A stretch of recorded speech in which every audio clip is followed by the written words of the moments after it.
Hi, my name is Ariel from the Children of Karma, and today I'd love to discuss Venus and Jupiter aspects. This aspect is very friendly, a social person, life of the party, a hedonist, a lush, a drunk, can be lazy, indulgent, shallow. There's something about quality and quantity. You're confusing. Sometimes you feel like more is better, and it's not. After my injuries, having to stop all of those medications, that was another difficult. It's like I went through this withdrawal process. I developed a structure for how to handle it, like isolation, get away from all other influences, and program that mind to seek balance. Aspect values God, spirituality. There's usually a positive opinion about spirituality, even if it's unconventional. Like, for example, if you have this in Aquarius or 11th house, it can seem a little unconventional spirituality, but you have a positive view of it and you see the meaning and how it can really bring great value to your life. You do seek it in your relationships as well. This aspect will value relationships with spiritual gurus, educators, people who are world traveled, a culture different than yours. There's a need to grow and expand your beliefs and valuing learning.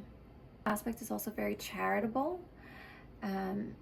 They genuinely feel joy from gifting and being charitable, and that's because the brain can't tell the difference between giving and receiving love. So it does feel love when we're gifting, but because this aspect can go overboard, you can give too much, and this also makes you popular with other people. So it's like encouraging you to give more, but there could be a problem with your valuation of self.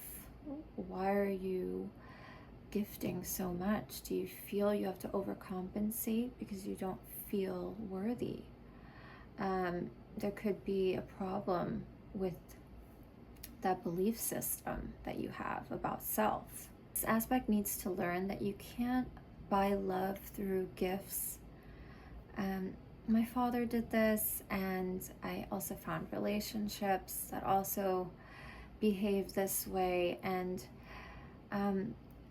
even though I had the awareness and even communicated that, well, this doesn't resolve the problem, we still have other things to do. The gift is nice, it's a good gesture, but it doesn't resolve anything.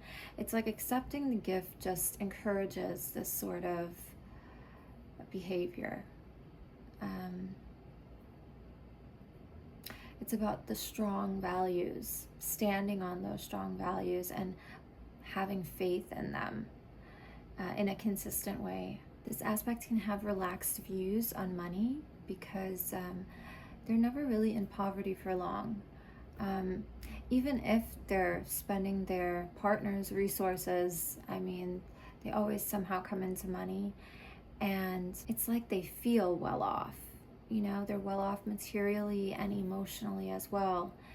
And they can even seek partnerships for status, for position, for money.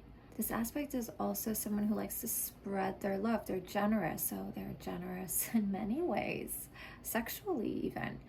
And, they can bring God into their relationships by idealizing their partners, and our partners never live up to those expectations, so we always get disappointed. And through that disappointment, it's like we use that in order to find our way out, to spread the love elsewhere, and we feel justified now.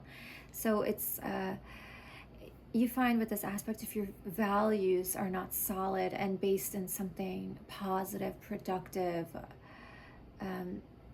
they can really go overboard in the wrong direction. And this aspect very charming. This aspect, we can overvalue the appearance sometimes. What's shiny, and can be distracting, and we can we can lose our values, our beliefs when we see something so beautiful.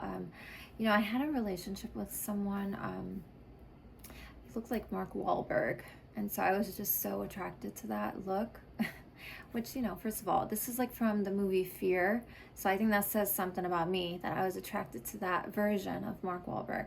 But okay, so this is what that guy looked like, and I think you know, I overvalued appearance. It's like I lost my judgment. I lost my value system. What I believed in, it just didn't matter anymore.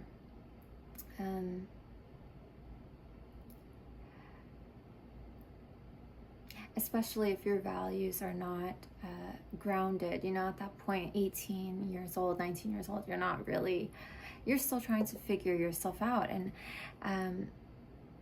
figuring yourself out through these relationships. And it's interesting to look back and see why you chose them and where the growth needed to take place. It's going to be necessary for this aspect to find balance and to be able to accurately judge your situation. Sometimes you can be very optimistic and not see things as clearly as they are.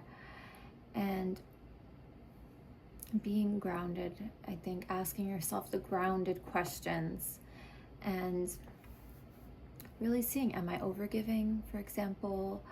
Am I overdoing it?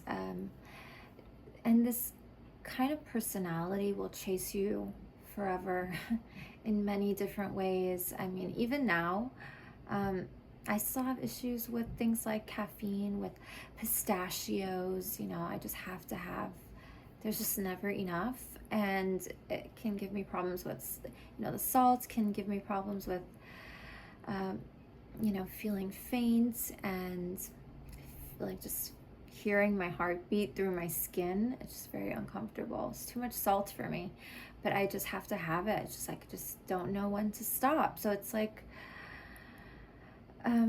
strong values, you know.